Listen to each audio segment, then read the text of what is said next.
وبركاته. السلام عليكم ورحمة الله وبركاته.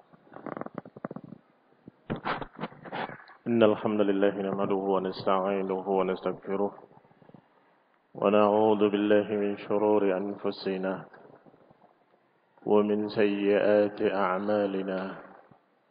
من يهده الله فلا مضل له ومن يضلل فلا هادي له.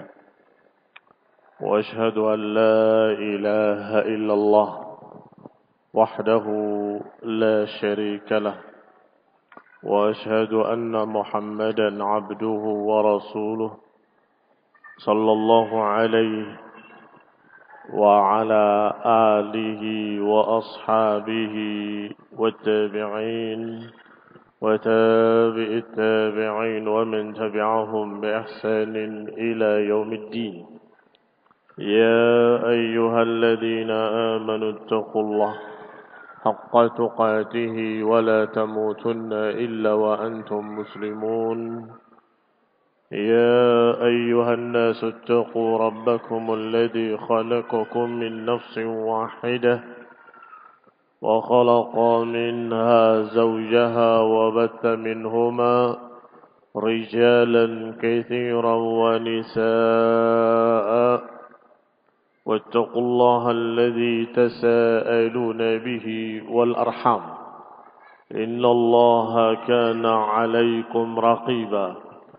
يا أيها الذين آمنوا اتقوا الله وقولوا قولا سديدا يصلح لكم أعمالكم ويغفر لكم ذنوبكم.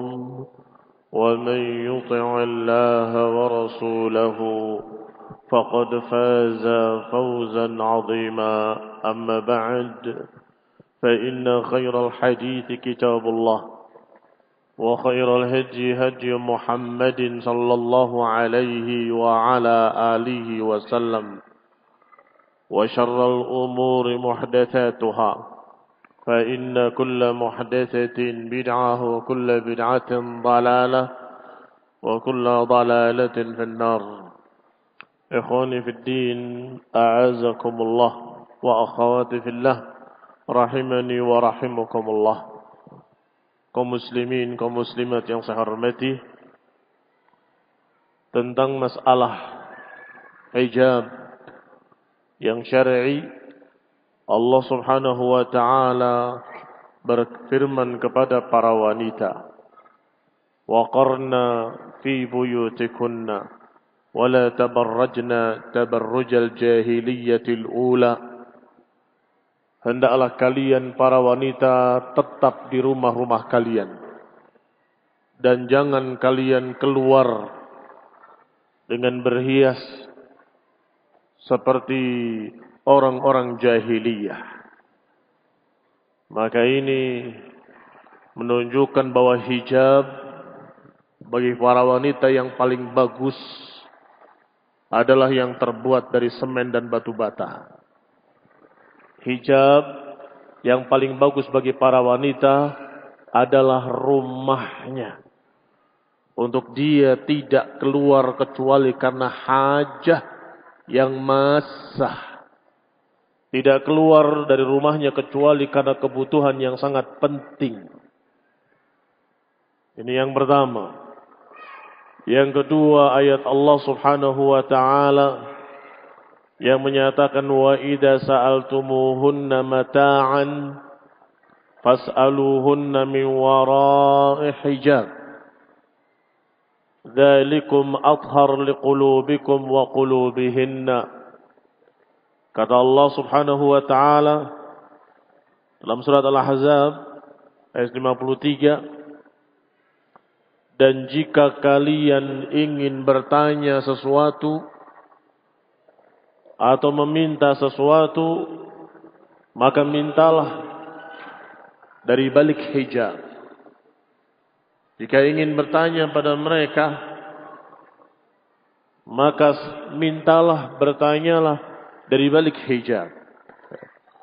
Ini juga ayat yang jelas yang mengajarkan kepada kaum muslimin dan kaum muslimat agar mereka antar laki-laki dengan perempuan harus ada hijab. Karena Allah menyatakan, kalau kalian ingin meminta sesuatu, mintalah dari balik hijab. Hijab, tirai yang memisahkan antara laki-laki dengan perempuan. Tirai yang memisahkan antara kaum laki-laki dengan kaum wanita. Maka dari balik hijab hendaklah berbicara. Ikhwani fillah azakumullah, kita sudah mendapat 2 hijab. Hijab yang pertama rumahnya. Hijab yang kedua adalah tirai yang memisahkan. Hendaklah kamu di sana dan kamu di sini. Kamu yang laki-laki di depan, wanita di belakang, dan terpisah dengan hijab. Sehingga mereka tidak saling melihat. Sehingga mereka tidak saling memandang. Karena terhijabi antara laki-laki dengan perempuan. Wa idza sa'altumuhunna mata'an fas'aluhunna min wara'i hijab. Baru yang ketiga adalah ayat Allah Subhanahu wa taala, ya ayuhan nabi qul li azwajika wa banatika wa nisa'il mu'minin. Wahai Nabi, katakan kepada istri-istrimu dan anak-anak perempuanmu dan juga para wanita-wanita mukminah, yudnina 'alaihinna min jalabibihinna, agar mereka menutupkan jilbabnya ke tubuh-tubuh mereka. Dzalika adna an yu'rafna, yang demikian mereka akan dikenal. Fala yu'dzain, dan tidak akan diganggu. Wa kana Allahu ghafurar rahima, dan sungguhnya Allah Maha Pengampun lagi Maha Penyayang. Berkata Syekh bin Baz rahimahullah, wal jalabib jam'u jilbabin. Yang namanya jalabib adalah bentuk jamak dari jilbab. Dan jilbab adalah apa yang diletakkan oleh seorang wanita di kepalanya dan menjulur turun sampai ke seluruh tubuhnya. Wa tasattur bihi, dan dia menutupi dirinya dengan kain tersebut. Maka sungguh sangat mirip dengan ayat yang pertama dan ayat yang kedua. Bagaimana wanita di rumahnya tertutup dari segala sisinya. Orang yang di luar tidak bisa memandang perempuan yang di dalam. Yang kedua, juga idza sa'altumuhunna, kalau kau tanya pada mereka atau minta dari mereka, maka mintalah dari balik hijab. Ini juga sama, tertutup seluruhnya. Yang ketiga, hijab yang tadi seakan-akan dibawa di atas kepalanya, menutupi seluruh tubuhnya, dan dia bersembunyi di dalamnya. Amarallahu subhanahu wa ta'ala jami' nisa'il mu'minat.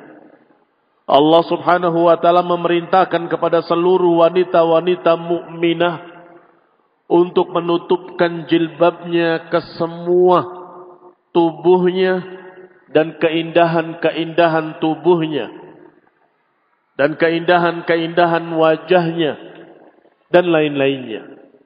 Hatta yu'rafna bil iffah, kata Syekh bin Baz, hingga mereka dikenal sebagai wanita afifat. Iffah artinya wanita baik-baik yang menjaga diri.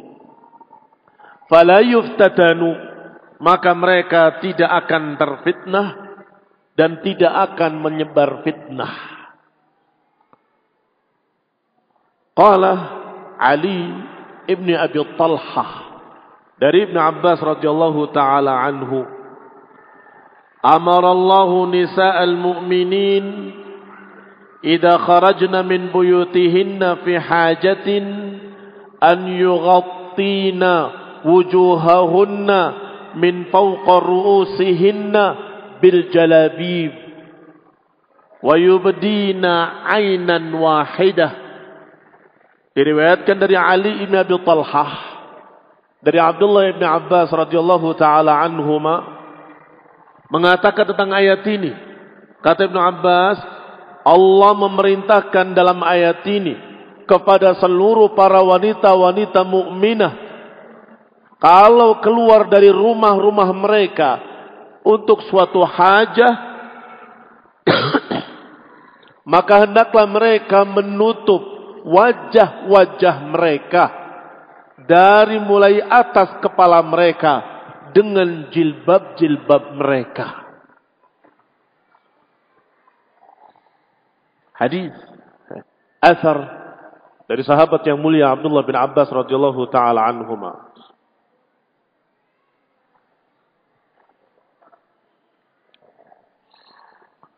Wa Muhammad bin Sirin berkata, aku pernah bertanya kepada Ubaidah As-Salmani tentang ucapan Allah yudnina alaihinna min jalabibihinna. Apa maknanya? Beliau menjawab, faghatta wajhahu wa ra'sahu wa abraza 'ainahu al-yusra. Kata Ubaidah As-Salmani, makna ayat ini adalah hendaklah mereka menutupkan dengan jilbabnya ke wajahnya dan kepalanya dan tidak menampakkan kecuali satu mata yang kiri. Satu mata yang kiri. Kemudian ayat Allah Subhanahu wa taala yang keempat adalah ketika Allah berfirman, wal qawa'idu minan nisa'il lati la yarjuna nikahan. Dan juga para wanita yang sudah tua, yang sudah duduk renta, yang tidak berharap nikah, maka tidak mengapa bagi mereka untuk melepaskan jilbabnya, ghairu mutabarrijatin bizina, tetapi dengan syarat tidak berhias dengan perhiasan-perhiasan. Wa an yasta'fifna khairan lahunna, tetapi kalau mereka mau menjaga dirinya dengan hijab, itu lebih afdal, itu lebih baik kata Allah. Wallahu sami'un alim. Ayat ini walaupun dari satu sisi adalah ayat keringanan bagi wanita-wanita yang sudah tua, yang sudah tidak berharap nikah, yang biasanya wajahnya sudah keriput, tidak mengapa untuk melepas jilbabnya, hijabnya, tetap dengan syarat ghairu mutabarrijat bizina, tanpa tabarruj, tanpa berhias. Karena akhir-akhir ini banyak nenek-nenek yang genit, pakai bedak tebal, pakai gincu tebal, pakai alis tebal, sehingga keriputnya hilang. Ini khonifidina azakumullah. Maka hukumnya tetap sama dengan para wanita-wanita yang lebih muda. Mengapa? Karena Allah katakan bagi mereka-mereka yang sudah tua, boleh melepas jilbabnya, tetapi dengan syarat ghairu mutabarrijatin bizina, tanpa memakai perhiasan-perhiasan, tidak berhias. Lianna tabarruj yufdi ilal fitnah. Karena yang namanya tabarruj dan berhias membawa kepada fitnah. Fitnah bagi kaum laki-laki khususnya. Dan juga fitnah bagi dirinya. Bagi para wanita tadi. Akan jadi GR, sombong segala macam. Dan bisa jadi dia terkena fitnah gangguan-gangguan. Adapun kaum laki-laki sudah dikatakan oleh Rasulullah SAW, ma taraktu ba'di fitnatan hiya adarru 'ala ar-rijali minan nisa. Aku tidak tinggalkan fitnah, atau lebih tepat terjemahnya, tidak ada sepeninggalku satu fitnah yang lebih besar bagi laki-laki melainkan para wanita. Berarti fitnah yang paling besar bagi laki-laki adalah fitnah wanita. Dan Bani Israel hancur karena fitnah wanita. Maka ikhwani fiddin a'azakumullah, dan juga para wanita akhwati fillah, dikatakan oleh Allah Subhanahu wa taala, yudnina 'alaihinna min jalabibihinna, dan juga bagi mereka yang sudah tua walaupun ada udzur pada mereka, tetapi itu pun dengan syarat ghairu mutabarrijatin bizinah, tanpa berhias. Berarti urusannya adalah masalah hiasan-hiasan, masalah keindahan dan fitnah tubuh wanita. Dari sini Syekh Ibnu Utsaimin rahimahullah bertanya dengan cerdas, mana yang lebih banyak membuat fitnah dan mana yang biasa lebih banyak dihias, kaki atau wajah? Karena kaki diwajibkan untuk ditutup, kemudian katanya wajah tidak mengapa dibuka. Kata Syekh Ibnu Utsaimin rahimahullah, secara logika wajah lebih banyak membuat fitnah daripada laki-laki. Enggak ada kaum laki-laki yang terfitnah, ya Allah saya terfitnah dengan kakinya. Enggak ada. Jarang terjadi. Yang sering terjadi adalah wajah. Apalagi kalau yatabarraj atau tabarrajna tabarrujal jahiliyah. Apalagi dengan tabarruj, dengan berhias, dengan polesan, dengan berbagai macam tambahan-tambahan yang mereka bikin. Bahkan sebagian mereka benar-benar merubahnya. Padahal berhias diperbolehkan untuk suami, tapi merubah ciptaan Allah haram. Bedakan antara keduanya. Merubah ciptaan Allah seperti mencabut bulu alisnya diganti dengan pensil. Atau membikin tato. Atau mengukir gigi. Ini semua yughayyirunna khalqallah.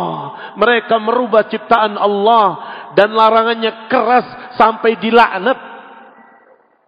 La'anallah al-washimat wal mustawshimat wan namisat wal mutanammisat. Allah Subhanahu wa taala melaknat, kata Nabi SAW, wanita-wanita yang mentato dan yang minta ditato. Allah melaknat wanita yang mencabut bulu alisnya dan yang minta dicabut. Jadi yang mencabutnya dan yang minta dicabutnya, dua-duanya dilaknat. Ketika ada seorang wanita yang datang ke seorang sahabat, aku tidak dapati larangan-larangan tersebut di dalam kitabullah. Aku sudah baca min ghilafin ila ghilaf. Aku sudah baca dari mulai sampul depan sampai belakang. Enggak ada larangan itu dalam Quran. Lam tudaqqiqin nazar. Engkau belum teliti membacanya. Ada. Baca lagi dengan teliti. Wanita tadi berkata lagi, aku sudah baca. Di dalamnya tidak ada. Aku teliti membacanya satu persatu dari awal sampai akhir. Kalau engkau teliti membacanya, pasti engkau akan dapati ayat Allah Subhanahu wa taala yang berfirman, ma atakumur rasulu fakhuduhu wa ma nahakum anhu fantahu. Pasti kamu akan dapati ayat ini yang menyatakan apa yang diajarkan oleh Rasul, maka ambillah, dan apa yang dilarangnya tinggalkanlah. Sedangkan Rasulullah SAW sudah melarang, la'anallah al-washimat wal mustawshimat wan namisat wal mutanammisat. Allah melaknat wanita-wanita yang mentato dan yang minta ditato. Dan Allah melaknat wanita-wanita yang mencabut bulu alisnya dan yang meminta dicabut. Ikhwani fiddin a'azakumullah, termasuk juga yang mengukir gigi. Kaum muslimin rahimani wa rahimakumullah, maka ini adalah bencana di atas bencana. Bencana pertama, dia yatabarraj dengan tabarrujal jahiliyah. Bencana kedua, dia berhias dengan sesuatu yang haram dan dilaknat. Na'udzubillahi min dzalik. Kita kembali kepada pembahasan. Ayat yang berikutnya adalah ayat Allah Subhanahu wa taala yang menyatakan, "Qul lil mu'minina yaghuddu min absarihim wa yahfadhu furujahum, dzalika azka lahum. Innallaha khabirum bima yasna'un." Wa qul lil mu'minati yaghuddna min absarihinna wa yahfadna furujahunna wa la yubnina zinatahunna illa ma dhahara minha. Katakan kepada kaum mukminin agar mereka menundukkan pandangannya dari para wanita dan menjaga kemaluannya. Dan katakan kepada wanita-wanita mukminah agar mereka menundukkan pandangan-pandangan mereka dan menjaga kehormatannya. Yang demikian lebih baik buat mereka. Illa ma dhahara minha, kecuali yang memang tampak daripadanya. Wal yadribna bi khumurihinna ala juyubihinna, dan hendaklah turunkan jilbabnya dari kepalanya ke dadanya. Ikhwani fid din, a'azzakumullah. Disebutkan dalam tafsirnya, illa ma dhahara minha adalah thiyabahunna, bahwasanya kecuali yang memang tampak daripadanya adalah pakaiannya. Memang wanita ini unik. Dia dalam keadaan indah, ditutup, tutupannya jadi indah. Dikasih jilbab, jilbabnya jadi indah. Bagaimana? Kaum laki-laki melihat hitam-hitam lewat, wajilat qulubuhum. Ini barakallahu fikum. Tetapi mau apa lagi? Kata Allah, illa ma dhahara minha, kecuali yang tampak daripadanya. Artinya yang memang mau tidak mau harus tampak, yaitu hijabnya, thiyabahunna, pakaiannya. Kaum muslimin, kaum muslimat rahimani wa rahimakumullah, berarti yang namanya hijab itu adalah menutupi apa yang dikhawatirkan jadi fitnah, menutupi apa yang dikhawatirkan menjadi daya tarik, sehingga sudah jelas batilnya jilbab-jilbab gaul. Sudah jelas batilnya. Mengapa? Karena dikasih jilbab semakin indah, semakin cantik. Namanya itu bukan hijab. Hijab yang syar'i adalah yang menutupi semua zina. Yang mana dari para wanita yang disebut dengan zina? Dari mana dari para wanita yang disebut dengan perhiasan? Semuanya. Rambutnya perhiasan, wajahnya perhiasan, tangannya perhiasan, dadanya perhiasan, seluruhnya perhiasan. Semuanya menarik. Dan demikian Allah ciptakan mereka. Seperti mutiara yang indah. Maka diperintahkan untuk ditutup. Illa ma dhahara minha, kecuali yang tampak daripadanya. Kata Syekh bin Baz rahimahullah, adapun riwayat yang menyatakan bahwa kecuali yang tampak daripadanya adalah wajah dan kedua telapak tangan, maka ini riwayatnya lemah, dhaif. Wa in sahha, kalaupun sahih, maka itu sebelum turun ayat hijab. Sebelum turun ayat yang menyatakan yudnina alaihinna min jalabibihinna. Ikhwani fid din, a'azakumullah, kaum muslimin rahimani wa rahimakumullah.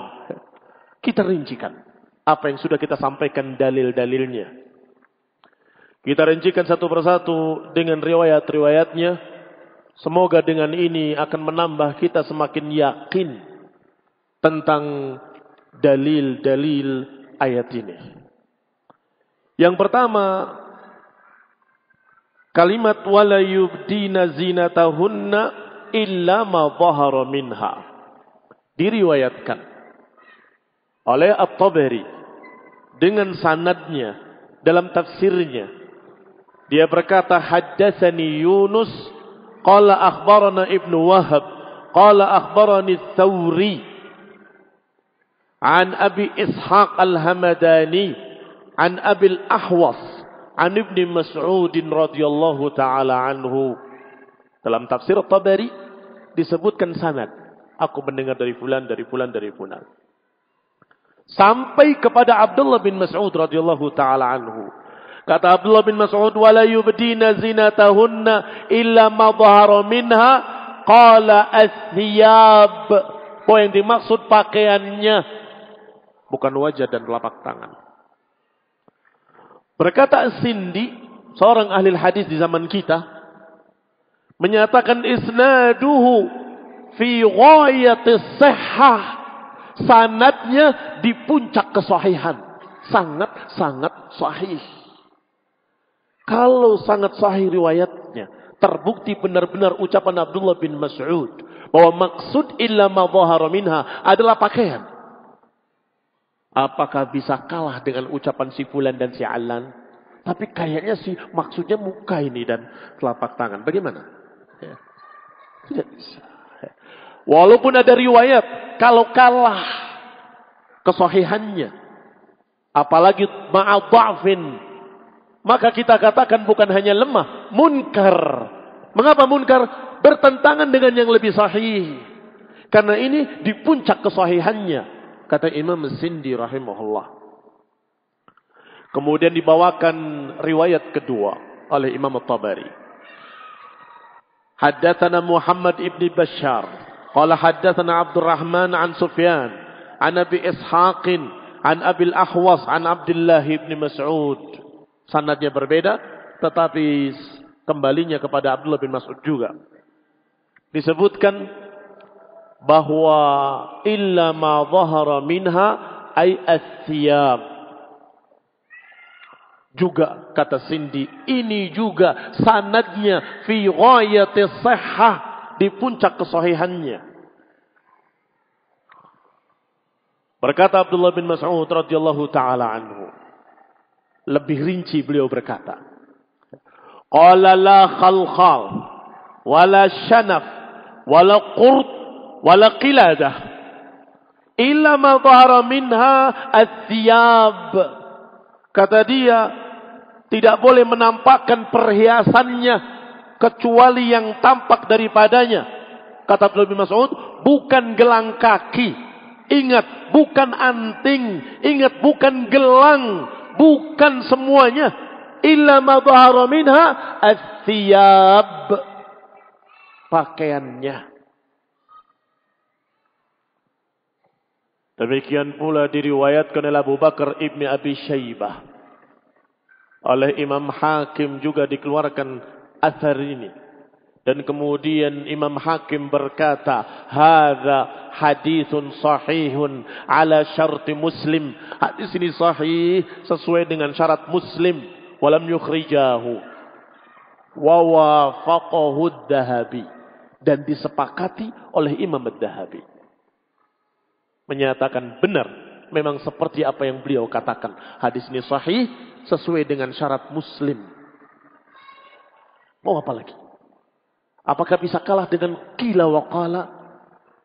Apakah bisa kalah dengan mungkin maksudnya? Diriwayatkan pula oleh Imam Al-Hafidh Ibnu Katsir dalam tafsirnya. Menyatakan wala yubdina zinatahunna illa ma dhahara minha. Mereka para wanita tidak boleh menampakkan perhiasannya kecuali yang memang tampak. Yakni apa yang tampak tanpa disengaja. Sesuatu illa ma la yumkin ikhfa'uhu, yang tidak mungkin disembunyikan. Artinya, kata Abdullah bin Mas'ud, karidai wathiyab, seperti kainnya, seperti pakaiannya.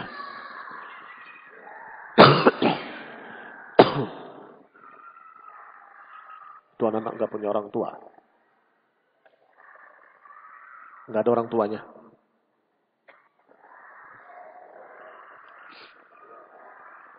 Kasihan. Anak-anak yatim. Qala Ibnu Mas'ud radhiyallahu ta'ala anhu, qala ya'ni ala ma kana yata'atahu an-nisa' al-'arab min al-muqni'ah allati tajallala thiyabaha wa ma yabdu min asabil thiyab fala haraj.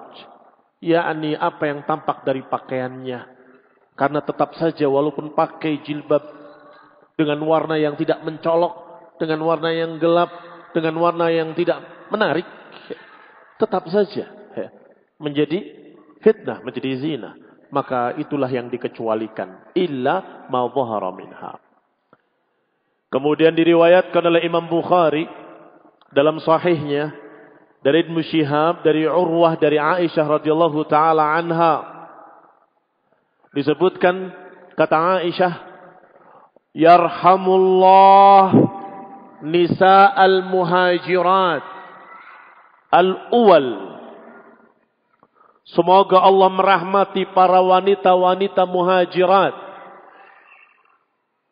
Yang pertama, ketika turun ayat Allah, wal yadribna bi khumurihinna ala juyubihinna syaqaqna murutahunna fakhtamarna biha.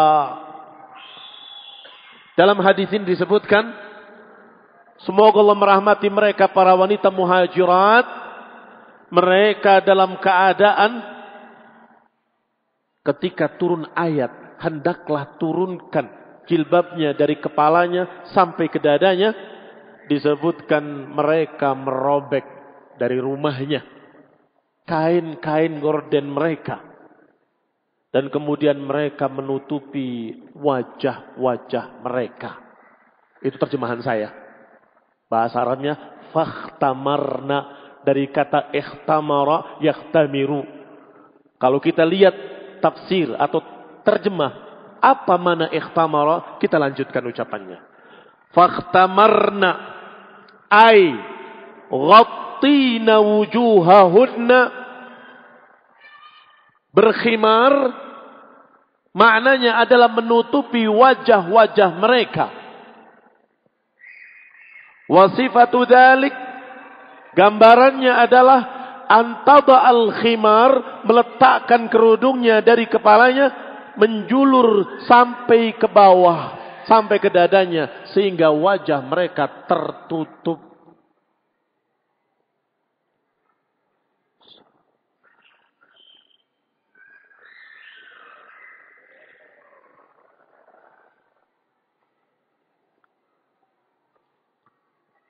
Berkata Al-Hafidh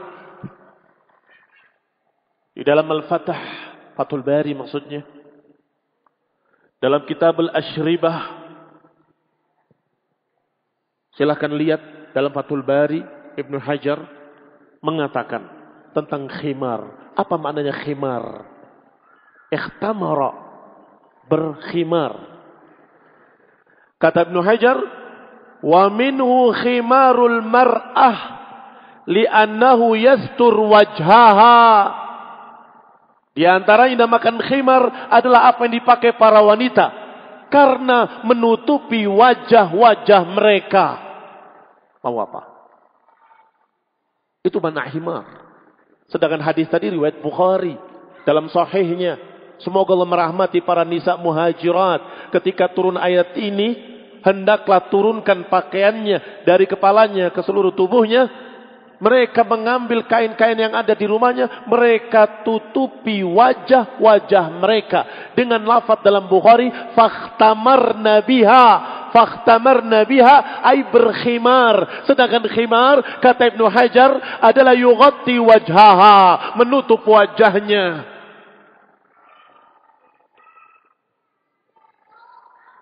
Diriwayatkan oleh Ibnu Hatim dari hadis Safiyah binti Syaibah. Qalat baina nahnu 'inda Aisyah. Ketika kami di rumah Aisyah, kami berbicara dengan beliau, kami sebutkan tentang wanita-wanita Quraisy dan keutamaan-keutamaan mereka, para wanita-wanita muhajirat. Faqalat Aisyah, inna la nisa'i Quraisyin la fadla. Wa inni wallahi ma ra'aitu afdal min nisa'il ansar. Iya, memang wanita muhajirat punya keutamaan. Tetapi sungguh aku demi Allah tidak melihat yang lebih afdal dari wanita-wanita Ansar. Ashadda tasdiqan li kitabillah. Mereka lebih dahsyat kepercayaannya, keimanannya kepada kitabullah. wala imanan bitanzil, demikian pula keimanan mereka pada ayat Allah yang turun. Seperti ketika ayat Allah berbunyi wal yadribna bi khumurihinna ala juyubihinna fanqalaba rijaluhunna ilaihinna yatluna alaihim, ketika para suami-suami mereka pulang ke rumah istri-istrinya membacakan ayat yang baru turun wal yadribna bi khumurihinna ala juyubihinna yatlur rajul ala imraatih, seorang laki-laki membacakan pada istrinya, pada anak perempuannya, pada saudari perempuannya, kullati qarabatihi, semua kerabat-kerabatnya. Ternyata fama minhunna imra'atun illa qamat ala nurtiha. Ternyata tidak ada satupun wanita yang sampai ayat itu pada mereka dari suami-suaminya atau dari bapak-bapaknya atau dari paman-pamannya, kecuali mereka mengambil kain yang ada di rumahnya kemudian mereka menutupi seluruh tubuh mereka. Fa tajarat bihi tasdiqan wa imanan, mereka beriktizar dengan kain tersebut karena percaya pada ayat tadi, karena beriman pada ayat tadi. Baik, sekarang kalimatnya berbeda. Iktizar, fa'tazarna. Tadi apa? Fa'tamarna dalam riwayat Bukhari. Sekarang dalam riwayat Ibn Abi Hatim disebutkan iktazarna. Apa i'tajar? Qala mu'tazizatin, maknanya adalah i'tizat. Ka'anna ala ru'usahunnal ghirban, mereka menutupkan ke seluruh tubuhnya dari kepala mereka seakan-akan mereka adalah burung-burung gagak. Burung gagak hitam warnanya. Al-i'tijar, kalimat mu'tajirat, i'tajara adalah laful khimar ala ra'sihi taghtiyatal wajhi. Maknanya adalah menutupkan khimarnya, kainnya, kerudungnya dari atas kepala menjulur menutup ke wajahnya. Baik, kita baca tafsirnya dalam Gharibil Hadis Ibnu Athir rahimahullah. وفي حديث عبيد الله ابن عدي ابن الخيار جاء وهو معتجر, datang seseorang Ubaidullah dari Bani Adi dalam keadaan mu'tajirun bi'imamatihi. Ini cerita laki-laki karena kita bicara bahasa. Apa makna mu'tajir? Mu'taziran atau mu'tazirun bi'imamatihi, beliau beriktijar dengan imamahnya. Ini imamah. Ma yura wahsyun minhu illa ainaihi, tidak tampak daripadanya kecuali kedua matanya.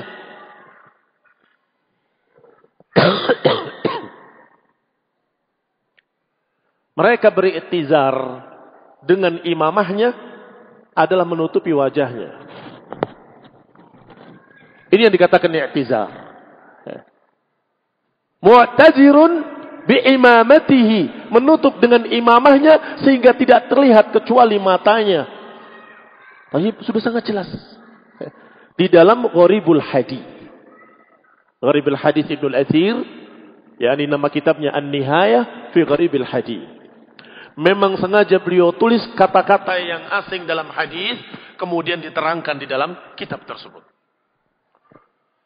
Wa qala Al-Farra, berkata pula Al-Farra, ahli bahasa Arab. Kanu fil jahiliyah tasdulul mar'a khimaraha min waraiha wa takshif ma qaddamaha. Dulu para wanita di zaman jahiliyah menjulurkan kerudungnya dari atas kepalanya ke belakang dan dibuka depannya. Kemudian datang Islam, disuruh untuk menutupkan ke dadanya, bukan ke belakang, tapi ke depannya. Ikhwani fillah, azakumullah, kurang jelas? Berarti yang dipakai biarawan-biarawati itu jahiliyah. Rambut masih kelihatan separuh, kemudian ke belakang. Ini dikatakan dalam riwayat ini, kata Al-Farra, bahwa itu adalah kebiasaan jahiliyah, di mana mereka meletakkan kerudungnya di kepalanya, kemudian dijulurkan ke belakang. Kemudian membuka bagian depannya. Fa umirna bilistitar. Maka datang Islam, maka mereka diperintah untuk menutup wajah-wajah mereka. Perhatikan kalimat-kalimat ini. Alhamdulillah sangat amat jelas. Kalau kemarin tidak tahu dalilnya, kemudian tahu dalilnya. Alhamdulillah. Sudah tidak asing lagi jilbab, hijab, kerudung, Masya Allah. Maka sekarang harus naik kelas. Harus tahu pula tafsirnya. Dari para ulama, para a'immah, para imam, ahli tafsirnya, Imam Tabari dan Ibnu Katsir. Ahli bahasanya, Al-Farra. Dinukilnya dari sahabat Abdullah bin Mas'ud radhiyallahu ta'ala anhu. Dan Aisyah radhiyallahu ta'ala anha. Adapun ayat yang berikutnya, ya ayuhan nabi qul li azwajika wa banatika wa nisa'il mu'minin yudnina 'alaihinna min jalabibihinna. Ini pun perlu kita dudukan riwayat tafsirnya. Imam para mufassirin, Syekhul Mufassirin, yaitu Ibnu Jarir At-Tabari rahimahullah. Di halaman 33, juz ke-22, beliau berkata, Haddatsani Ya'qub, sebagaimana biasanya. Beliau selalu membawakan riwayat dengan sanad. Haddatsana Ya'qub qala haddatsana Ibnu Ulayyah an Ibnu Auf an Muhammad qala sa'altu Ubaidah As-Salmani. Sampai pada kalimat aku bertanya pada Ubaidah As-Salmani. Ucapan Allah Subhanahu wa taala, yudnina 'alaihinna min jalabibihinna, hendaklah menutupkan jilbabnya ke seluruh tubuhnya. Apa maknanya? Qala, beliau berkata, faghatta wajhahu wa ra'sahu wa abraza 'ainahu al-yusra, yaitu menutupkan ke seluruh tubuhnya, ke wajahnya, ke kepalanya, dan menampakkan mata kiri saja karena terpaksa untuk berjalan. Dikeluarkan pula oleh Firyabi dan Abdun ibn Humaid dan Ibnul Mundir dan Ibnu Hatim juga meriwayatkan riwayat yang sama dengan sanad. Berkata Al-Allamah As-Sindi, rijalu isnadihi kulluhum thiqat. Rawi-rawinya di dalam sanad ini semuanya thiqah, terpercaya. Sedangkan Ya'qub yang dimaksud dalam riwayat ini adalah Ya'qub bin Ibrahim Ad-Dawraqi, thiqatun, terpercaya. Apalagi Ismail bin Ulayyah yang ada dalam sanad ini, imamun kabirun thiqah.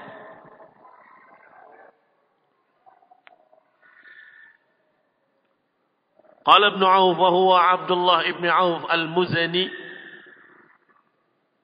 Beliau juga ahadul a'lam, thiqatun thabat. Juga rawi ini thiqatun thabat, Abdullah ibn Auf al-Muzani. Maka rawi-rawinya, rawi-rawi yang thiqah, terpercaya, imam.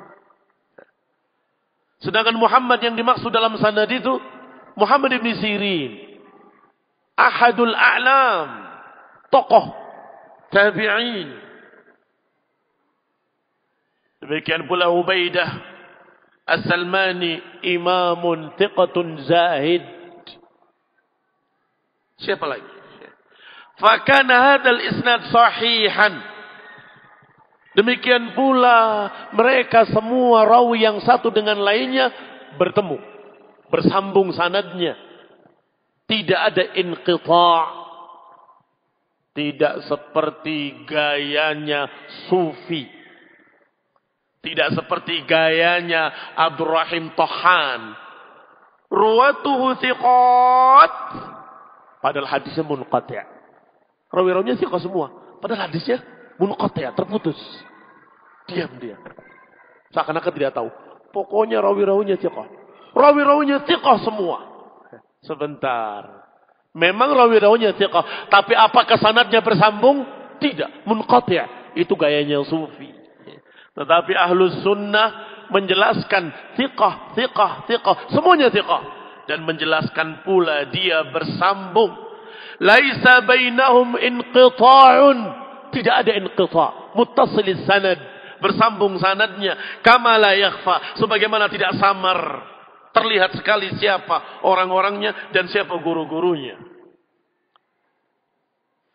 Ikhwani fid din, a'azakumullah, kaum muslimin rahimani wa rahimakumullah. Dikatakan oleh Ibnu Katsir dalam tafsirnya tadi At-Tabari. Sekarang kita buka tafsir Ibnu Katsir. Qala Ali ibn Abi Talhah an Abi ibn Abbas, amara Allah nisa'al mu'minin idza kharajna min buyutihinna fi hajatin an yughattina wujuhahunna. Kata Ibnu Katsir rahimahullah, menukilkan ucapan Ali ibn Abi Talhah dan dari Ibn Abbas bahwa ayat ini Allah memerintahkan kepada kaum mukminin, para wanita-wanita mukminat, kalau mereka keluar dari rumah-rumah mereka, hendaklah mereka menutupkan jilbabnya ke wajah-wajah mereka dari atas kepala mereka. Wa yubdina 'ainan wahidah, dan cukup menampakkan satu mata saja. Ikhwani fid din, a'azakumullah. Beberapa ulama mengecualikan mata karena mata terpaksa harus melihat jalan.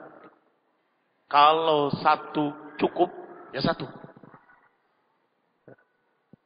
Karena darurah tuqaddar biqadariha.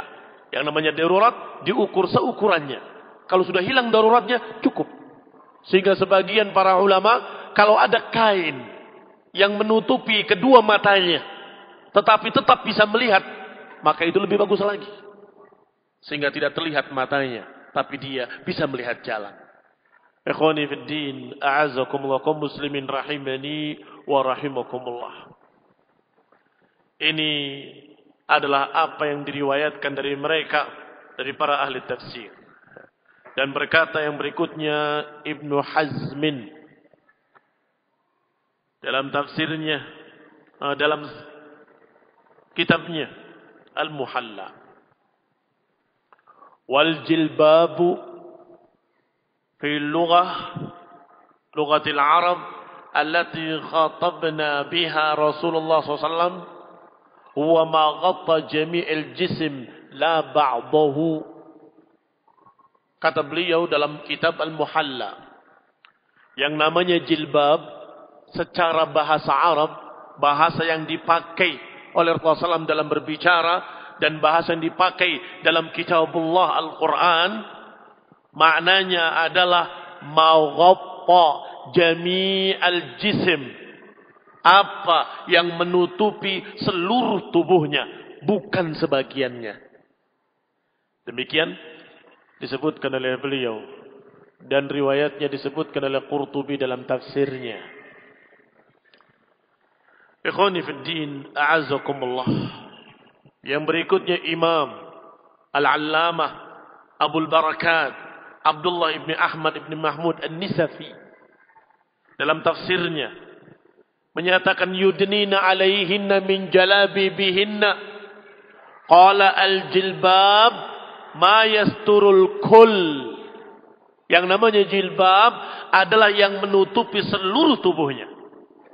Misl mulhafah, seperti sesuatu yang mengurung dirinya, seperti selimut yang menutupi seluruh tubuhnya. Wa makna yudnina idna min jalabibihinna ay yurkhina, menjulurkannya, alaihinna, atas diri para wanita tadi, yughattina biha, ditutup dengannya, wujuhahunna wa aqtafahunna, menutup seluruh tubuhnya, wajahnya dan lengannya dan pundaknya. Yuqal zala thawb an wajhil mar'ah, ini thawb ala wajhihi wa min litab'id. Khoni fid din azakumullah. Disebutkan oleh beliau, oleh Imam Al-Allamah Abul Barakat Abdullah ibn Ahmad ibn Mahmud An-Nisafi, bahwasanya makna idna, yudnina, hendaklah mengidnakan jilbabnya ke seluruh tubuhnya, maknanya menutupi seluruh tubuhnya dengan jilbabnya. Qultu kalamun awdah minasyams. Alhamdulillah, ucapan-ucapan yang sangat jelas, lebih jelas daripada matahari. Maka mereka yang masih merasa berat, mereka yang masih merasa enggan atau merasa lemah atau merasa kurang mampu, jangan membantah. Jangan membantah. Karena ini sudah sangat jelas. Katakan saja kamu tidak mampu, selesai. Daripada engkau menutupi kelemahanmu dengan kelemahan berikutnya. Menutupi kesalahanmu dengan kesalahan berikutnya. Kesalahan pertama, kamu tidak melaksanakan kewajiban. Kesalahan kedua, membela diri dengan kedustaan-kedustaan. Itu adat Arab. Itu bukan perintah dari Allah. Itu bukan begitu maknanya. Dari mana kamu tahu kalau engkau tidak membaca? Yang namanya adil harus diiringi ilmu. Tanpa ilmu tidak akan bisa seseorang bersikap adil. Ikhwani fid din azakumullah. Maka yang namanya adil adalah menyatakan yang hak adalah hak, yang batil adalah batil. Iya, itu memang hak. Iya, saya memang salah. Selesai. Mudah-mudahan Allah berikan kemampuan suatu saat, kemudian dia tegakkan sunnah. Selesai. Jangan kemudian dia karena tidak mau dianggap lemah, tidak mau dianggap dhaif, kemudian membela diri dengan sekian syubhat, sekian bantahan-bantahan. Ayat yang berikutnya, ini baru ayat ya. Jam berapa sekarang? Sebab setelah ayat ada hadis-hadis. 1:30.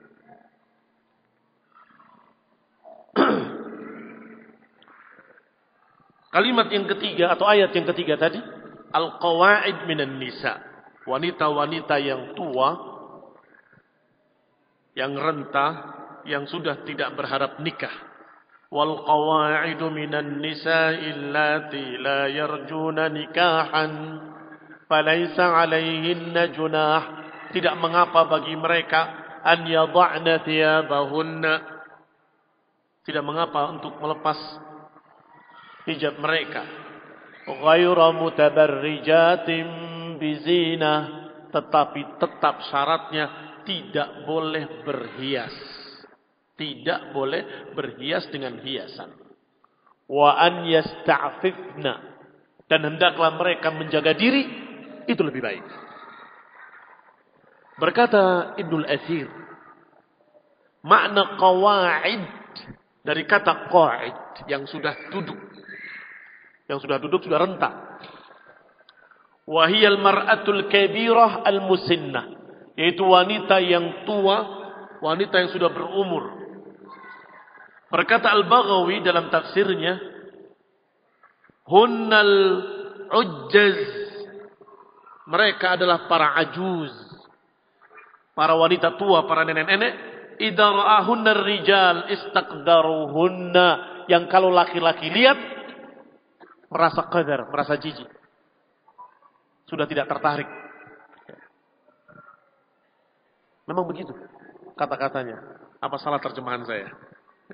Istaqdaruhunna artinya menganggap jelek, menganggap qadar. Aduh, tidak mau lihat. Fa'amma man kanat fiha baqiyatun min jamal, ucapan Al-Baghawi.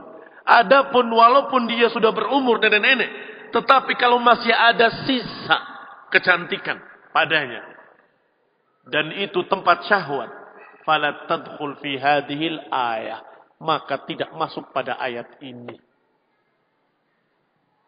Sebentar, kira-kira yang sedang dibahas ini apa? Tangan, kaki, atau wajah? Jujur. Kira-kira yang sedang dibahas apa? Wanita yang sudah tidak cantik lagi. Apanya? Kukunya? Atau kakinya? Wajah. Barakallahu fikum. Sudah sangat jelas dikatakan cantik. Kalau masih ada sisa kecantikan, kata Al-Baghawi, maka tidak terkena ayat ini. Tetap tidak boleh melepas hijabnya. Kalau masih ada kecantikan. Kalau sudah rentak atau sudah keriput, yang kata Al-Baghawi, kalau laki-laki melihat, sudah tidak suka. Dan tidak tertarik. Maka tidak mengapa, dengan syarat. Tidak berhias. Berhias di mananya? Di kakinya? Atau di wajahnya? Walhamdulillah. Jelas seperti matahari. Nggak bisa dibantah. Walhamdulillahirabbil alamin. Berkata Abdullah bin Mas'ud radhiyallahu taala anhu, "Falaisa 'alaihinna junahun ad yad'na thiyabahunna." Kata Abdullah bin Mas'ud, maksudnya adalah tidak mengapa melepas jilbabnya yang tadi menutupkan dari kepala sampai ke wajahnya. Kata Sa'id bin Jubair rahimahullah, "Ghairu mutabarrijatin bizinah la yatabarrajna biwad'il jilbab liyura ma 'alaihinna min az-zinah." Jangan melepas jilbabnya itu karena ingin menunjukkan perhiasannya yang dia pakai. Menunjukkan apa yang ada di telinganya, menunjukkan apa yang ada di hidungnya, menunjukkan apa yang ada di jarinya, menunjukkan apa yang ada di ini. Barakallahu fikum. Kata Sa'id bin Jubair. Wa minal ma'lum, dan sudah diketahui bahwa makna jilbab sudah diterangkan tadi diantaranya oleh Ibnu Hazm yang dinamakan jilbab dalam bahasa Arab, bahasa yang dipakai dalam Quran dan Sunnah adalah yang menutupi seluruh tubuhnya, bukan yang menutupi sebagiannya.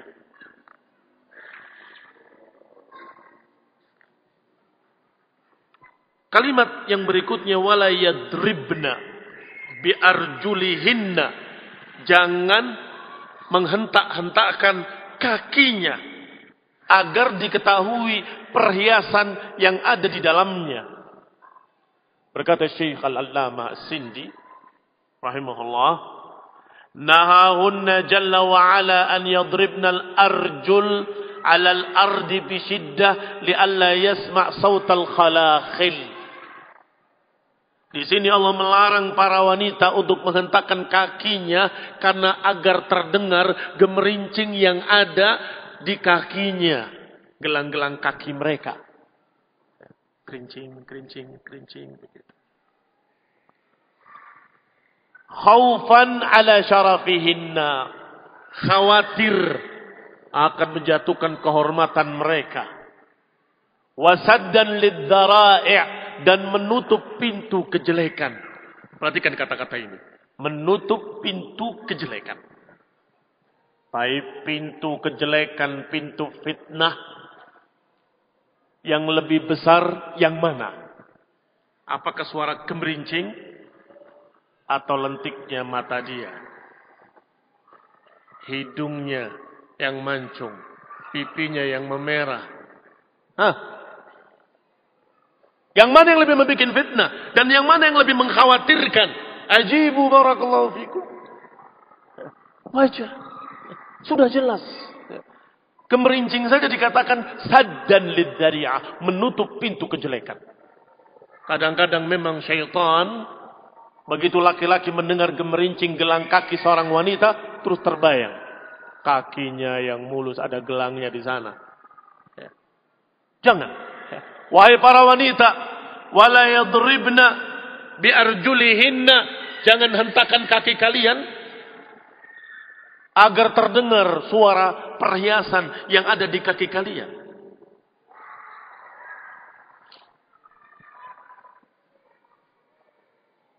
Saya ringkas-ringkas saja ya.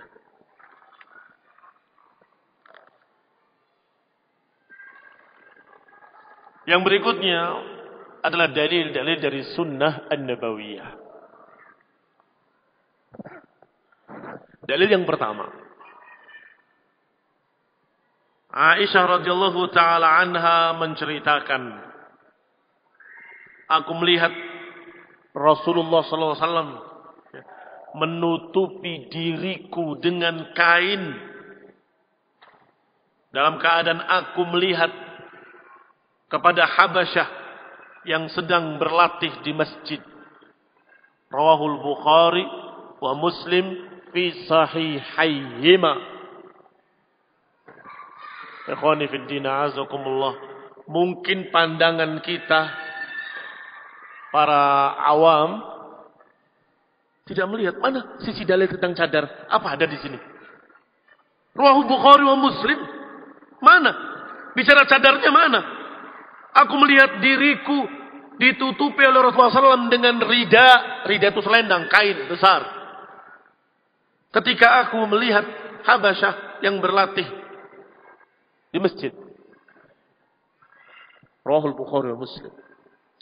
Ikhwani fid din a'azakumullah, kaum muslimin rahimani wa rahimakumullah. Tetapi pandangan para ulama sangat jeli.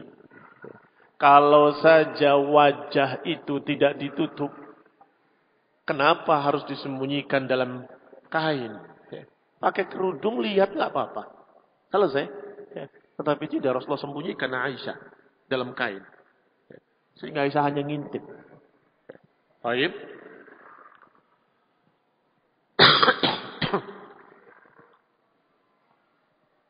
Qala hadis yang kedua. Kata Tuwaijiri sebelum masuk pada hadis yang kedua, berkata At-Tuwaijiri, innahu laysa khasan bi azwajin nabi, dan itu tidak khusus pada istri-istri Nabi. Wal khitab wa in kana qad waqa'a ma hunna fa ghairuhunna taba'. Walaupun pembicaraannya tentang istri Nabi, tetapi perintahnya untuk seluruh para wanita. Hadis yang kedua, hadis Ummu Salamah, istri Nabi sallallahu alaihi wa ala alihi wasallam. Qalat, beliau berkata, kuntu 'inda Rasulullah SAW wa 'indahu Maimunah. Kami berada di sisinya dan di sisinya ada Maimunah. Fa aqbala ibnu Ummi Maktum. Tiba-tiba datang Abdullah bin Ummi Maktum. Wa kana rajulan a'ma, dan beliau adalah seorang yang buta. Wadhalika ba'da an umirna bil hijab. Kata Ummu Salamah, dan itu kejadian setelah turun ayat hijab. Setelah turun ayat hijab. Faqala Nabi SAW, ihtajaba minhu. Berhijablah kalian dari dia. Ya Rasulullah, alaysa a'ma, la yubsiruna, wa la ya'rifuna. Ya Rasulullah, bukankah dia buta? Dia tidak lihat kami. Faqala Nabi SAW, maka Nabi bersabda, afa'amayani antuma? Apa kamu berdua juga buta? Artinya kamu tidak buta. Alastuma tubsiranihi, bukankah kamu berdua melihat dia? Ikhwani fid din a'azakumullah. Disuruh berhijab. Alasan pertama dipaham oleh dua istri Nabi ini. Apa alasan pertama? Ada laki-laki, khawatir terlihat wajahnya, disuruh berhijab. Tapi beralasan, tapi kan dia tidak lihat wajah kami. Iya, dia tidak lihat kalian, tapi kalian lihat dia. Berhijablah. Suruh berhijab. Kembali dibalik hijab. Ikhwani fillah azakumullah. Artinya hijab yang dimaksud adalah hijab sehingga dua wanita tadi tidak melihat Abdullah bin Ummi Maktum. Dihijab. Itu makna hijab. Dalil ketiga dari Fatimah binti Qais bahwa Abu Amr ibn Hafiz talaqaha al-battah, bahwa Fatimah binti Qais diceraikan oleh Amr ibn Hafiz dengan talak battah, talak bain. Ini talak yang ketiga. Faja'at Rasulullah SAW, Maka dia mendatangi Rasulullah SAW dan menceritakan kejadiannya. Fa'amaraha an ta'tadda fi baiti Ummi Syarik. Disuruh untuk menghabiskan masa iddahnya di rumah Ummu Syarik. Kemudian berkata, tilka imra'atun yakshaha ashabi. Dia adalah wanita yang sering didatangi oleh sahabat-sahabatku. I'taddi 'inda ibnu Ummi Maktum. Habiskanlah masa iddahmu di tempatnya Abdullah bin Ummi Maktum yang a'ma, yang buta. Tad'ina thiyabaki 'indahu, maka engkau bisa melepas jilbabmu di sana. Demikian diriwayatkan oleh Imam Malik, Imam Syafi'i, wa Ahmad, wa Muslim, wa Abu Dawud, wa Nasa'i. Fa innaki idza wada'ti khimaraki lam yaraki. Agar engkau kalau melepas khimarmu, dia tidak melihat kamu. Khimar sudah dibahas tadi, yang menutupi wajah. Wa fi riwayah lil Imam Ahmad juga seperti itu. Diriwayatkan oleh Imam Nasa'i bahwa Nabi sallallahu alaihi wasallam menyatakan, "Intaliqi ila Ummi Syarik." Wa Ummi Syarik imra'ah ghaniyah minal ansar, 'azimatun nafaqah. Ummu Syarik adalah seorang wanita yang kaya dari kalangan Ansar yang sering menjamu tamu, memberikan jamuan-jamuan kepada tamu, sehingga banyak tamu-tamunya. Sehingga dia beralasan kalau di tempat Ummu Syarik sering banyak tamu. Kalau gitu di rumahnya Ibnu Ummi Maktum. Alasannya karena tidak terlihat. Tidak terlihat wajahnya. Dalil yang keempat adalah hadis Rasulullah SAW dari Ibnu Umar radhiyallahu taala anhuma, bahwa Rasulullah SAW menyatakan, la tantaqibul mar'ah al-muhrimah wa la talbas al-qafazain. Hendaklah wanita yang sedang ihram jangan memakai niqab, cadar, dan jangan memakai dua kaus tangan. Demikian diriwayatkan oleh Imam Ahmad dan Imam Bukhari dan juga Ahlus Sunan illa Ibnu Majah. Dan dikatakan oleh Tirmidzi, hadza hadisun sahih. Dan Syekhul Islam Ibnu Taimiyah menyebutnya atau menukilnya dalam Hijabul Mar'ah wa Libasiha fis Shalah. Wa hadza mimma yadullu ala anna an-niqab wal qafazain kana ma'rufaini fi nisa'il lati lam yuhrimna. Ini dalil bahwa cadar dan dua kaus tangan adalah dua perkara yang dikenal oleh para wanita-wanita salaf dan biasa mereka pakai di luar ihram. Ikhwani fid din, azakumullah. Ketika Nabi berkata pada kalian laki-laki, jangan pakai bantolun, jangan pakai burnus, jangan pakai baju ini, jangan pakai baju ila akhirih. Pakailah kain yang disarungkan dan kain yang dikerodongkan saja, yang tidak dibentuk. Apa maknanya menurut kalian?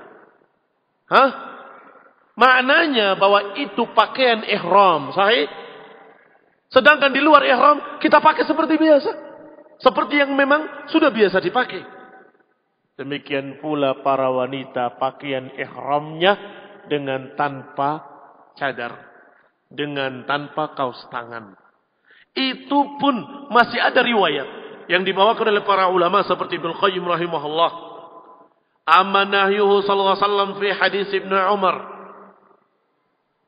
ala al-mar'ah an tantaqib wa an talbas al-qafazain fa huwa dalilun ala anna wajha al-mar'ah ka badani ar-rajul la kara's fayahrum 'alayha fihi ma wudi'a wa fassala 'ala qadri al-wajhi kan niqab.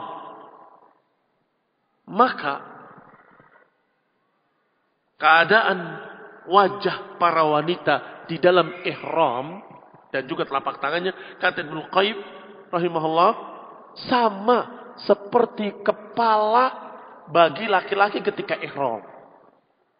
Boleh pakai imamah?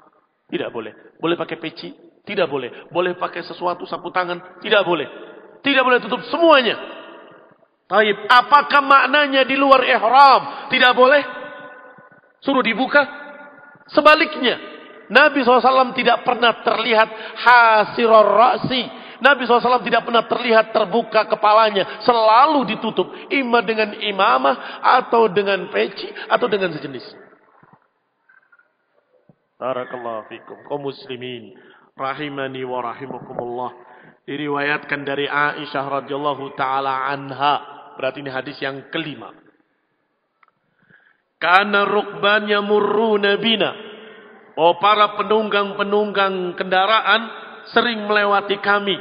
Sedangkan kami para wanita bersama Nabi SAW dalam keadaan ihram.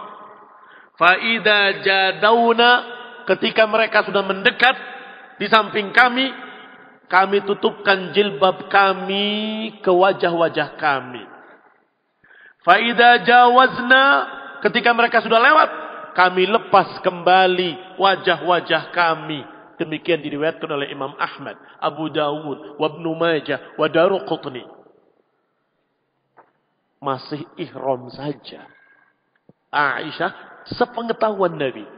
Aisyah sepengetahuan Nabi SAW. Aku bersama Rasulullah SAW. Kalau laki-laki mendekat, aku tutup wajahku. Ketika laki-laki menjauh, kami buka kembali. Maknanya bahwa itu hanya keadaan ihram. Membuka wajah dan telapak tangan justru menjadi dalil bahwa di luar ihram ditutup. Ikhwani fid din, a'azzakumullah.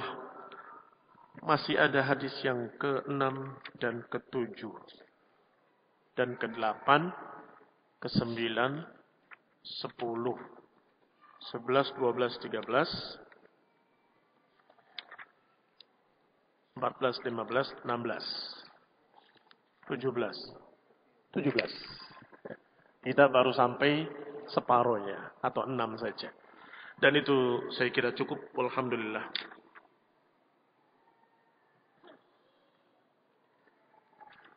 Ini hadis yang mirip dengan hadis Aisyah. Tetapi menunjukkan bahwa itu bukan hanya perbuatan Aisyah. Yaitu hadis Ummu Salamah radhiyallahu ta'ala anha berkata, kunna naqunu ma'a Rasulillah. Kami bersama Rasulullah SAW dalam keadaan muhrimat, dalam keadaan ihram. Fayamurru bina rakib. Maka ada pengendara-pengendara yang melewati kami. Fatasdulul mar'atu thawba min fawqi ra'siha ala wajhih. Maka kami pun menjulurkan kerudung kami dari kepala ke wajah kami. Demikian diriwayatkan Daruqutni di dalam sunannya.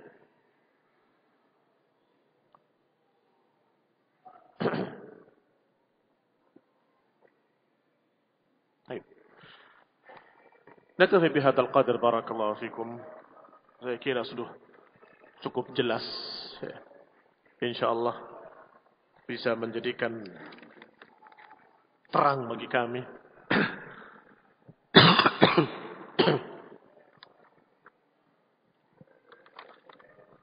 Bagi gambar-gambar.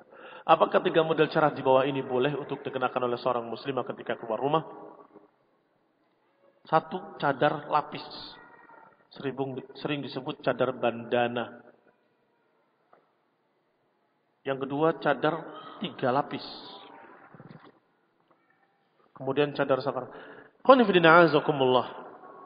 Rinciannya wallahu ta'ala a'lam. Saya tidak tahu dan tidak bisa menjawab. Tetapi globalnya, kaedahnya sudah sangat jelas dalam hadis. Tutupi wajah kalian. Yang namanya menutupi wajah adalah menutupi yang lebih tertutup, lebih sempurna. Kalau turun terlihat hidungnya, ya tidak sempurna. Atau terlihat matanya berhias, juga tidak sempurna. Kalau menutup dengan sesuatu yang tipis, sehingga tidak terlihat, ini lebih sempurna. Atau cadarnya tipis tembus pandang. Bentuk wajahnya terlihat sedikit. Dan itu lebih bahaya. Karena yang tidak mulus jadi kelihatan mulus. Itu lebih bahaya. Lebih banyak fitnah jadinya. Dan itu dipakai oleh orang-orang yang rusak. Para wanita-wanita yang jelek. Itu mereka memakai kain tipis di wajahnya. Untuk menutupi titik-titik jeleknya.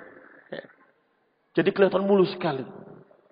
Jadi barakallahu fikum. Yang namanya hijab yang syar'i adalah menutupi seluruh tubuhnya. Dengan tidak membentuk tubuhnya. Juga tidak membentuk wajahnya.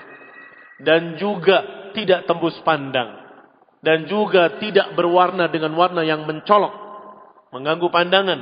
Atau membuat orang jadi nengok. Jangan. Dan dipanjangkan ke bawah. Barakallahu fikum. Lebih sempurna, lebih baik. Kalau lebih indah, lebih jelek. Sebab bagaimana? Nanti tanya lagi. Kalau cadar kupu-kupu. Bagaimana butterfly? Bagaimana kalau cadar? Tanya terus. Ada yang baru lagi. Ada kreasi baru lagi. Tanya lagi. Cukup dengan jawaban yang pertama. Bahwa yang namanya hijab yang syar'i tidak menambah jadi tambah indah. Tidak. Tapi justru menjadikan semakin tertutup dan semakin tidak menarik bagi kaum laki-laki. Maka yang demikian lebih afdal. Itu saja yang bisa saya jawab. Wallahu ta'ala a'lam bissawab. Entah bandana, entah Mesir, entah apa namanya saya tidak tahu. Ustaz, sebagian perempuan biasanya tidak mau ribet. Kaidahnya, kata orang awam, Islam itu mudah. Seolah mempersulit dengan berlebihan memakai cadar sebagainya. Iya, karena memang sebagian akhwat mempersulit. Seharusnya tidak mempersulit. Seperti Nisa al-Ansar. Seperti Nisa al-Muhajirat. Gak usah pakai jahit bahkan. Gak usah. Ambil kain, kerodongkan, lewat, selesai. Apa susahnya? Mudah sekali. Nah, terbayang ya. Kain, begitu, ngintip. Setelah sampai rumah, selesai. Karena memang kebutuhannya tidak banyak. Dia hanya lewat saja, selesai. Yang repot itu kalau dia banyak keluar, jadi repot. Sebentar ada undangan ini, sebentar ada undangan yang sana, sebentar ada pertemuan ini, sebentar ada jalan-jalan, sebentar ada... Akhirnya repot. Apakah tips supaya seorang istri memakai cadar? Ya disampaikan ilmunya. Disampaikan ilmunya. Setelah dianggap sudah paham, sudah mengerti, maka ditambah dengan perintah dari suami. Sekarang saya sebagai suami menyuruh. Dan Allah, Rasulnya menyuruh untuk taat pada suami. Mau apa lagi? Anggap kamu berpendapat tidak wajib. Masya Allah, seorang mujtahidah berijtihad. Menurut saya. Tapi taat sama suami wajib atau tidak wajib? Wajib. Suami menyuruh. Selesai. Anda mendapat postingan yang berisi bahwa orang yang bercadar telah melecehkan ayat kerudung An-Nur 31. Sebab menganggap kerudung tidak lebih baik dari cadar. Padahal yang diwajibkan kerudung. Ini ya jawabannya 2 jam tadi. Ya. Suruh dengarkan tafsir dari ayat surat An-Nur. Dan suruh baca tafsir dari ayat surat Al-Ahzab. Biar tahu. Apa yang dimaksud dari Allah Subhanahu wa taala dalam ayat tersebut dan apa makna jilbab, makna idna, makna berkhimar. Khumurihinna, hendaklah menurunkan khumurihinna. Sudah kita sebutkan. Alhamdulillah.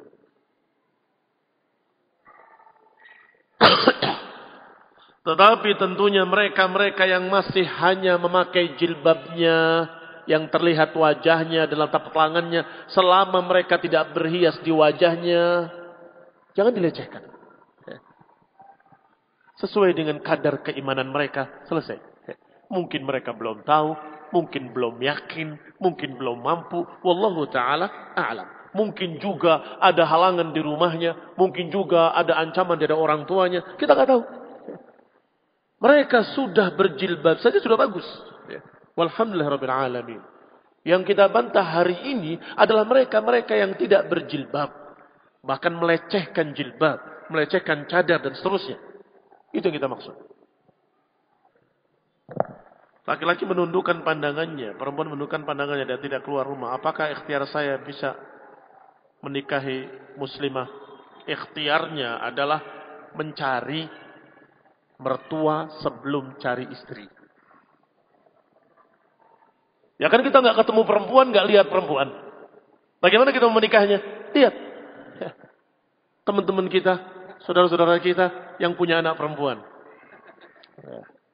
Anak kamu sekarang umur berapa? Mondok ya? Di mana mondoknya? Nah, mulai. Ya. Itu sudah gerilya namanya. Nah,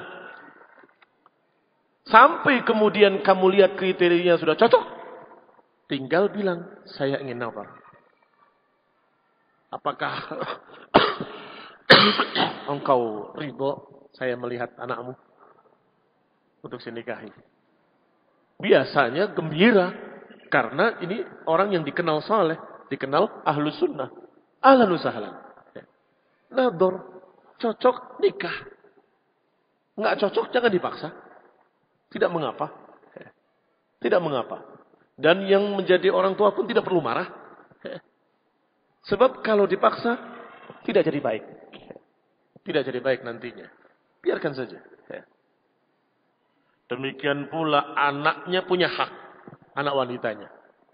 Melihat calon suaminya nggak cocok, nggak cocok. Nggak bisa dipaksa. Tetapi kalau memang sudah jodoh, Masya Allah, gayung bersambut. Kemudian nikah.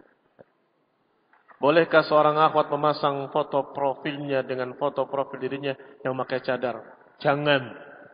Itu gaya hizbiyah. Gayanya wanita-wanita hizbiyat. Saya heran. Sudah pakai hijab masih senang selfie. Sebagian mereka di atas kuda lagi. Jangan. Itu bukan akhlak dan adabnya seorang wanita yang bertadayun. Bukan akhlak dan adabnya wanita yang memiliki harga diri. Jangan.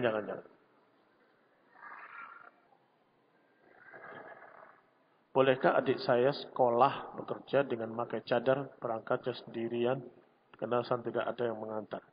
Kalau itu masih di dalam kota, mudah-mudahan tidak mengapa.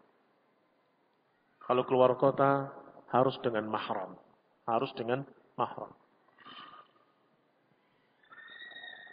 Jika kita menasihati, menyampaikan mengenai syarat hijab kepada istri kita, tapi dia masih menolak, dengan alasan belum siap, apakah kita sebagai suami berdosa? Apa yang harus dilakukan? Jangan putus asa menasehati. Dan langkah yang tercepat. Maksudnya sebelum dia menerima cadar, kamu jangan pakai polesan apapun. Hapus itu semua. Lu nanti pucat gini, saya tidak peduli. Kalau kamu mau pakai polesan, tutup dengan cadar. Nah, biasanya pilih yang kedua. Pakai cadar, biasanya. Mengapa? Karena dia ingin ketika di tempat akhwat dibuka, dia dalam keadaan segar. Tidak dalam keadaan pucat. Cukup ya. Hukum wanita menjadi aktivis dakwah. Aktivis dakwah, kalau di ranah-ranah para wanita, silahkan. Di tengah para wanita, di lingkungan para wanita, ngisi antar wanita, nyebarkan antar wanita, bikin grup-grup wanita, silahkan. Tapi kemudian bertemu ikhwan dan akhwat sama-sama aktivis dan aktifah, maka itu jangan. Jangan. Tetap haram walaupun berbicara dakwah. Kita rapat. Bertemu laki perempuan. Seperti yang sering terjadi di kampus-kampus. Itu sungguh demi Allah fitnah. Ma taraktu ba'di fitnatan hiya adarru 'ala ar-rijal minan nisa. Kemarin ada hari raya Nyepi umat Hindu, di mana orang di Bali tidak boleh keluar rumah. Bagaimana keadaan saudara kita? Orang Muslim juga nggak boleh keluar rumah. Muslim juga nggak boleh ke masjid. Berarti tidak toleran. Berarti tidak toleran. Bolim. Apakah mereka tetap bisa sholat berjamaah di masjid? Sholat jamaah di masjid. Tetap sholat jamaah di masjid. Kewajiban Allah tidak gugur dengan aturan agama musyrikin. Tidak gugur dengan aturan agama musyrikin. Kalau ternyata kita nggak mampu di sana dan kita mustad'afin, lemah, kita sedikit, kita begini, kita hijrah sebelum turun adab. Hijrah sebelum gunungnya meletus. Cepat. Naktafi bihadzal qadar. Qadar jazakumullah khairan. Wal 'afwu minkum. Mohon maafnya. Terutama ucapan saya tentang masalah anak-anak. Karena betul-betul suara saya bersaing dengan suara anak-anak. Mohon maafnya yang banyak. Mudah-mudahan Allah berikan kepada kita hidayah dan menjadikan anak-anak kita anak-anak yang saleh dan salihah. Mudah-mudahan Allah jadikan mereka semua kader-kader ahlu sunnah yang alim, ulama, amilin, da'ina ila kitab wa sunnah. Amin. Wa sallallahu Muhammadin wa ala alihi wa ashabihi wa sallama tasliman katsira. Subhanakallahumma bihamdik asyhadu an la ilaha illa anta astaghfiruka wa atubu ilaik. Assalamu alaikum warahmatullahi wabarakatuh.